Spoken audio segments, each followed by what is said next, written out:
Randy McMichael from our sister station in Atlanta, Georgia football alum, Georgia football analyst. This guy knows Jordan Davis better than anyone we've talked to. And so many Steelers fans want this guy. They're praying for this guy. What can you tell us about him, Randy? Is he going to get too heavy? What's the deal here with Jordan Davis? Hey, what's going on? First of all, thanks for having me on, guys. I think the biggest thing with Jordan, like you said, is his weight. But you look at he was playing last year probably about 350, and he was moving the way he was moving.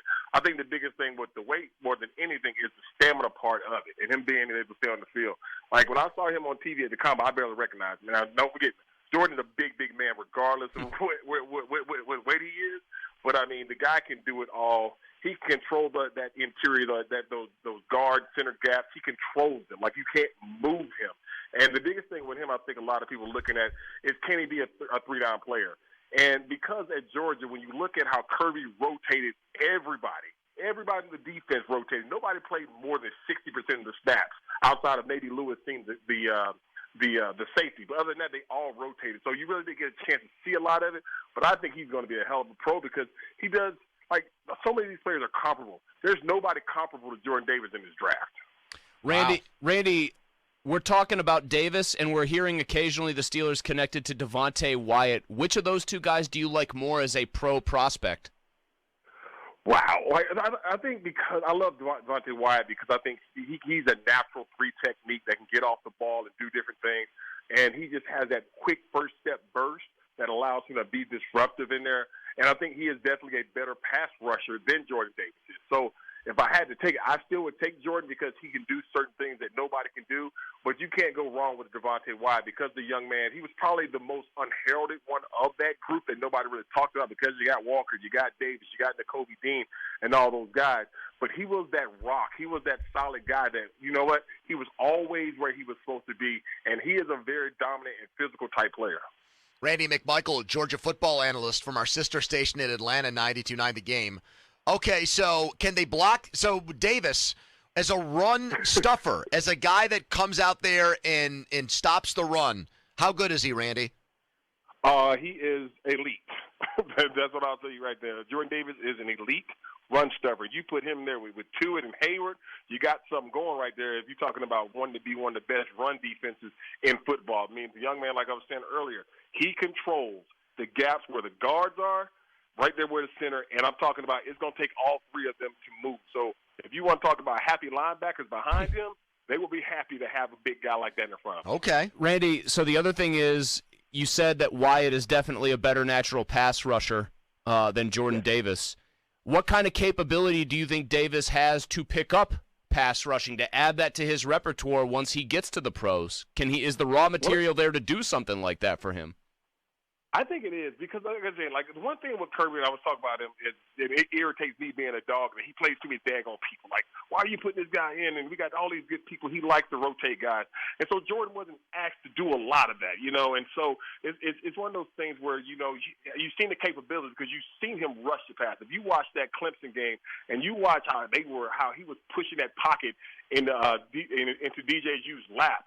That was one thing, but then you can go back and watch the SEC championship game and how Alabama's fast tempo, he was just leaning on blocks. But then, he took it upon himself that month between games, got his weight down, got his shape and everything, and was completely dominant in the Michigan and in the Alabama game in the national championship. So I think he can do it. It's just all about, I don't never look at Jordan as, okay, he needs to motivate. No, Jordan is a self-motivated young man. So I don't worry about his motivation, his motor, or anything like that. His biggest thing is, when he's in shape, he has to stay there. He can't stay off the cookie. He can't be on the cookies. The one thing about being down here in the South, it's hot, so you shed weight always in practice and everything. Get a little chilly at Pittsburgh a little earlier, so you gotta watch that diet and everything. But if he can get that under control, I think he is going to be one of the better players in this draft. Randy, you just mentioned cookies, and now I have to build off this. Mike Tomlin talked about, he was asked because he and Kevin Colbert kind of, with Colbert hanging him up as the GM after this draft, they were talking about their favorite things to do when they're out on the road scouting, and Tomlin just straight up said, we like to go eat at nice restaurants and eat good food. And then he said he was a sweet tea guy. Have I been having the wrong kind of sweet tea if it has just been overwhelmingly sugary for me? I know it's a thing down south, but every time I've tried to have it, man, I feel like I need to go right to the dentist immediately thereafter. What am I doing wrong here? Well, the bad thing about it is because there's certain things growing up here in the South, like I did, there's something I just don't do anymore. I don't eat peaches anymore, and I don't drink iced tea anymore. So my biggest thing with it is, from what my grandmother tells me, the sweeter the better. But you always got to have something that cuts it. You got to have something that cuts it so you won't be drinking like liquid tea syrup and Yeah. and builds up the cavities and all those things. So you got to always make sure that you cut the tea with some, maybe throw some lemonade in there, Okay. or something like that. Randy McMichael, former NFL tight end, Georgia football analyst, our guest. Is there somebody either that was from your era of the NFL, Randy, or someone you're watching today that Jordan Davis reminds you of? Wow. I love Big Vince. Vince is one of my good friends. Vince Warford played a long time for the Patriots and everything. And the thing about it is this. If you can get a player to play like Vince, because the one thing, Vince wasn't a stat stuffer, but he was so dominant. Like, he was the key to what they did, because Bill Belichick believes in building his strength through the middle, and it started with him right there and went behind. I mean, that's what his ideal was about it. And you look at the new age football, because that was back in the day where you didn't play as much nickel as you do now, because they're putting all these wide receivers on the field. It was a lot more base. I think he can do a lot more in certain situations than Big Vince. Big Vince was like, on third down, Vince was already running to the sideline. They didn't have to tell Vince to come off. He was running to the sideline already. You know? He said, I played my first and second down. I'm going to the sideline. Jordan's just not like that. He'll wait until you can come off the field and everything. But if he can be a Vince Warford, you got a stud right there.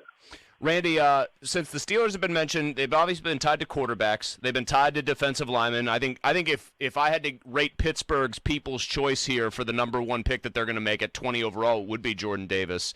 The other position they're getting connected to early in this draft is wide receiver. I have become more and more fascinated by George Pickens of late. I'll just let you go. What can you tell us about him? What's he all about? One of my favorite players to ever watch. This Wow. kid, you want to talk about a competitive young man. Now, the thing with George, and he's got a little bit out of that. He's a little knucklehead, a little immature and everything, with the fighting and squirting the water bottle. But he is like, you want to talk about a competitive guy. And what I think about that is he competes for every football. He has athleticism. If it's in his range, he's catching it. He can run any route. He's a natural X receiver. And him coming back from that ACL to come in, barely play with a knee brace in the national championship, to come back and play says a lot about a young man, because he could have, I don't think his draft stock would have went up or down if he didn't play last year, but he wanted to go out there for his teammates to have an opportunity to play in the national championship and win one. And I mean, he is one of my favorite players. I really think that somebody might sneak him in the first round. But the thing with Pittsburgh and receivers, Pittsburgh finds receivers everywhere. They're one of the best organizations in football at finding receivers in the third and the fourth round. So them taking a first-round wide receiver, I'd be shocked if they did that, because of what they've always done there in Pittsburgh as far as finding those receivers. Randy, is there anything going on with Wyatt? There was an incident where he got arrested a couple of years ago. But I've read from other people there are more character issues or other incidents. Is there any light you can shed on that with him that might have him moving down draft boards with Devontae Wyatt? Well, I read something about it and everything like that. And like I said, when I go up there and I see Kirby and talk to the guys, never had any or heard anything about it. All I've ever heard, he's a great teammate. There was an issue before, but I don't see it as something that will hinder him going forward. I don't think it's that kind of thing. Okay. But, I mean, as far as I saw something today about the medical rechecks and he didn't want to do it, and all, nobody wants to go do no damn medical rechecks. And probably because it's always the team that don't draft you that makes you go through the medical recheck. I've been there before. So I'm like, I'm not going back to Indianapolis. The draft's tomorrow. Yep. I need to go back there. Y'all got my scans, So I mean, but I think he's a good player, solid leader. That's going to be a very good pro, I think. One other guy on that defense, I could pretty much go down the line and just about talk about every one of them. Lewis Cine, though, because the Steelers again only have Terrell Edmonds for a 1-year contract next to Minkah Fitzpatrick. What kind of guy does Lewis Cine profile as in the pros for you? He's a heat-seeking missile. That's what he is. He's a heat-seeking missile that, you know what, when he arrives at ball carriers or receivers, he comes with bad intentions. And everybody remembers the hit where he knocked Kyle Pitts out for 2 weeks. And because I remember the first time I saw him when they played Baylor in the Sugar Bowl, he was a true freshman. Okay. We had a lot of guys injured. I was like, who is this 16 out here balling the way he is? Maybe like a kid out of Texas, Louis Seam. And he's a very, very reserved, not a real quiet kid. But on the football field, he can play both safety spots. He can play the strong safety. He can play in the middle, in a deep third, and all those different things. Has terrific ball skills. But his biggest thing is that, he'll overrun some things because, again, he's coming through flying trying to take somebody out. But if he can get that control, because, the NFL, the one thing about it is if you put something on tape, they're going to exploit it. So can be overly aggressive sometimes, like most safeties are looking in the backfield. But, when you want to talk about somebody who a fan base will love, it's Louis Seam. Randy McMichael, former Bulldog, Georgia Bulldog great, from our sister station in Atlanta, Georgia analyst. Randy, last one before we let you run, brother. Do you think the Falcons are taking a quarterback at 8? Oh, man, we were my show down here, the midday shows here with me and Andy. We were talking about that today, and we had a Twitter poll up, like, what position would you be upset if they picked? I just don't know about these quarterbacks right now. Now, if you see it, if you got a guy at 8 that you want, you take him because you don't have a quarterback of the future. And there's no guarantee that you'll be high enough to draft one of those guys next year, because I think that's what the biggest thing is. Everybody saying, well, we'll lose to Bryce Young or Stroud or somebody like that. But the way this will work with the Falcons will win 7 games next year and be at number 9 and not be able to get one of these guys. But I think if that guy is there, and I think the guy's Malik because he's a hometown kid. We don't know a lot about Kenny Pickett. That's the guy I'm looking at Pittsburgh because I'm like, they had him in the backyard. You know this kid. Why wouldn't you take him there at 20? But I think that Atlanta, they need pass rush bad. And hopefully we're thinking that if there's a run on tackles right there between 4 and 7, there's a possibility that Jermaine Johnson or maybe Thibodeau or somebody like that might fall to him at 8. All right, Randy McMichael. Thank you, Randy. So it sounds like Chris. All right, guys. See you, man. Thanks, so man. It sounds like he's not convinced they're going to take a quarterback.